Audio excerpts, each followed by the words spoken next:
Kentucky is known around the world as the Bluegrass State, but it can also be known as cave country. Beneath our feet stretches a vast network of limestone passages carved by water over millions of years.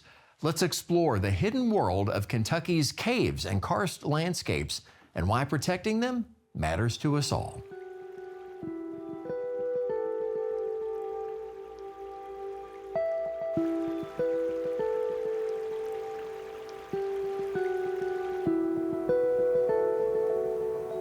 Kentucky is cave country. It is one of the most famous cave regions in the world. It hosts Mammoth Cave, for example, the longest cave in the world.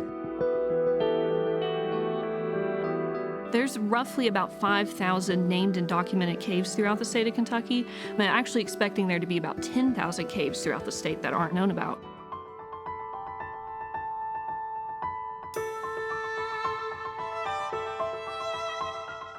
And I think coming into these caves really puts in perspective, oh, this is what's underneath most of Kentucky. This is what I'm living on top of, and I'm not aware of it. It's invisible to most people.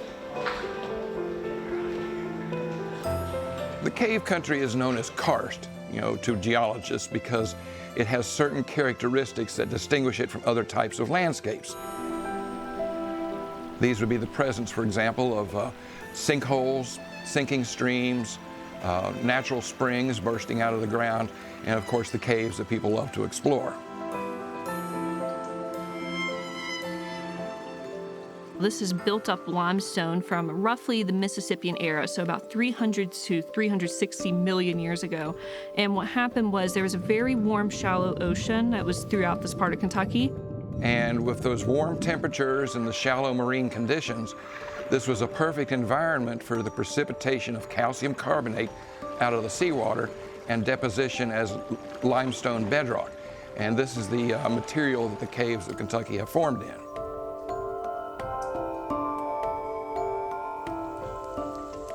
Karstification is whenever rainwater outside mixes with carbon dioxide, CO2, and it makes something called carbonic acid. It goes through the limestone that's underneath us. And limestone's pretty unique because it has little pores in it. So that carbonic acid travels through the limestone, goes down underneath us, and expands upon these caves that we have. And so these crevices over time get wider and wider, creating a network of groundwater flow pathways that take water from the surface, move it through the bedrock, and discharge at springs later.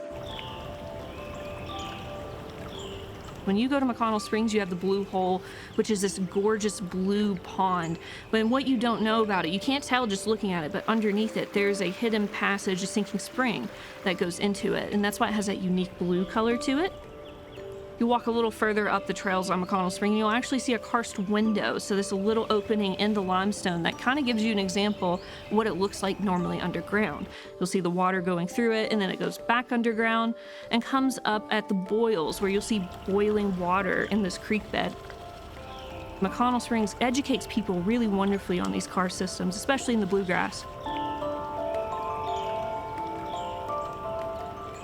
Now, the presence of karst across Kentucky is really dependent upon the geology, and Kentucky has a rather interesting geologic pattern. Right in the center, which is the inner bluegrass region, we have the oldest bedrock in the state, and if we move outward from that and into what's called the Mississippian Plateau or the Pennyroyal region, that is a limestone that is much younger, as much as 150 million years younger than the Ordovician era limestones of the bluegrass. The bedrock tends to be rather thinly bedded, and so the caves that form here don't get as large as they do out in the Mississippian Plateau region, where the limestones are very massive, very thickly bedded, and have very extensive sequences. So that's where we find gigantic caves like Mammoth Cave forming in limestones of that type in the Mississippian area. Slacks Cave, which is located in Scott County, is one of the longest caves in the inner bluegrass region. Since the limestones are thinner here, caves don't tend to get as big as they do elsewhere in the state. But this is one of the biggest caves, and it's certainly one of the ones that's been known the longest.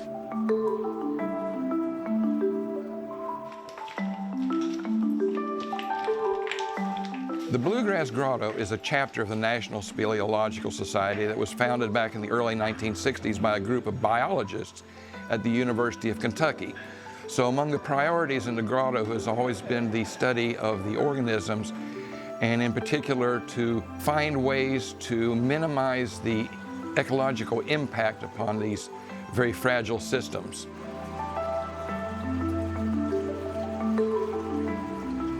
In some of the larger cave systems, you're going to find a lot of organisms that are very specialized to live in a cave environment. So I always love to talk about bats. They're my favorite. There are 16 native bats to the state of Kentucky, and they rely on these cave systems for their hibernation or their torpor periods, which is similar to hibernation. But they're going into these caves and utilizing them to sleep for several months in the wintertime and protect them from these harsh winter conditions. You have crayfish, or what some people call crawdads. They have no pigmentation to them and no eyes whatsoever, because caves are total natural darkness. You don't need these adaptations over time. They develop their other senses more acutely. They may have long antennae that are sensitive to vibrations. So we find many unique and fascinating organisms that live in caves and are able to survive in this relatively harsh environment.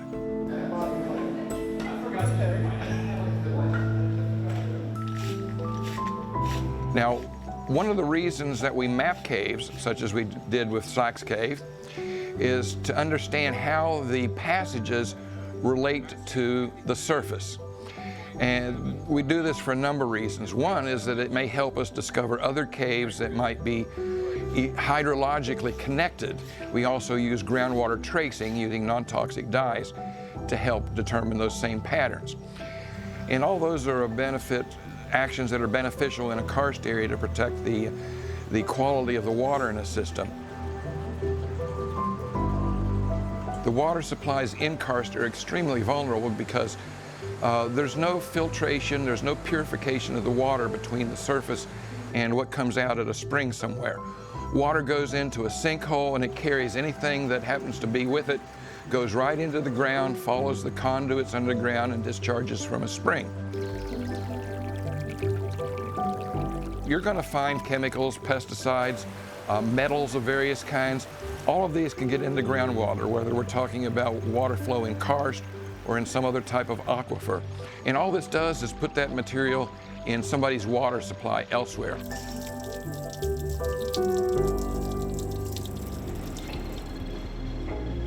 Probably the best thing that casual visitors to any cave can do is to follow the basic mantra for cavers, which is to take nothing but pictures, leave nothing but footprints, and kill nothing but time.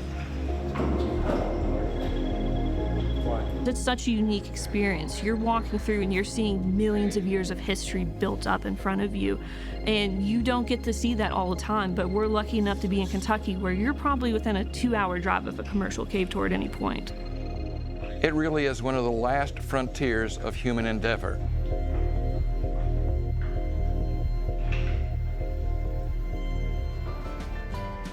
Hey everybody, I'm Chip Polston, your host for Kentucky Life. Now, if you like that story and maybe you want to explore more of what Kentucky has to offer, all you got to do is click that subscribe button for more great content.